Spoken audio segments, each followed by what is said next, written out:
Bonjour à tous et bienvenue en classe de première scientifique en enseignement spécifique. C'est le nouveau programme. Donc aujourd'hui, on va travailler sur les ondes mécaniques. On va définir les ondes et déterminer leur vitesse. Alors qu'est-ce qu'une onde? Une onde, c'est une perturbation qui se propage de proche en proche sans transfert de matière mais avec un transfert d'énergie. Vous prenez par exemple une corde, vous bougez la corde va avoir un mouvement. Il n'y a pas de transfert de matière, le mouvement va se déplacer mais pas la matière que vous avez bougée initialement. Quels sont les deux types d'ondes qui existent? Il y a l'onde transversale. L'onde transversale, c'est comme la corde, on va bouger la corde vers le haut et le mouvement va s'effectuer en fait de façon perpendiculaire. Donc ce qu'on va définir comme étant une onde transversale, c'est lorsque la perturbation est perpendiculaire à la propagation de l'onde. Donc vous avez deux mots à connaître, c'est perturbation et propagation. Et maintenant, qu'est-ce qu'une onde longitudinale? C'est lorsque la perturbation et la propagation se font parallèlement.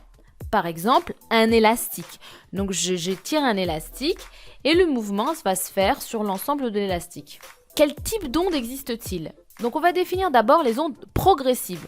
C'est pas compliqué, les ondes progressives, ce sont juste des ondes qui se propagent dans l'espace. Elles peuvent se propager de trois façons différentes. En 3D, comme par exemple le son, quand vous chantez autour de vous, tout le monde l'entend. Ça veut dire que le son va dans toutes les directions de l'espace. Maintenant, en 2 dimensions, l'eau, lorsque vous frappez sur une surface d'eau, l'eau va bouger. Ça va rester en 2 dimensions, donc ça va se faire sur un plan. Et la dernière, par exemple la corde, qui se fait en une seule dimension, la propagation se fait sur une seule ligne.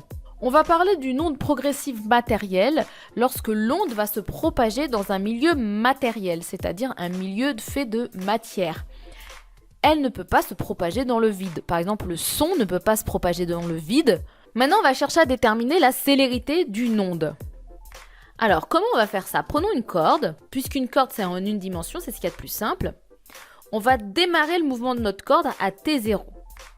Hop, la corde va bouger. Et on va prendre une photo à un moment. À ce moment-là, on sera à un temps T1 et on aura parcouru une distance D1. Donc, la célérité d'une onde, c'est la vitesse à laquelle se propage l'onde. Et pour déterminer cette vitesse, c'est égal à la distance parcourue sur le temps nécessaire pour parcourir cette distance.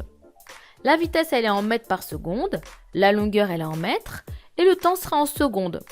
Ça va être les unités du système international. Vous pouvez aussi avoir des unités usuelles, par exemple des kilomètres/heure, ça va dépendre. Merci beaucoup de m'avoir écouté.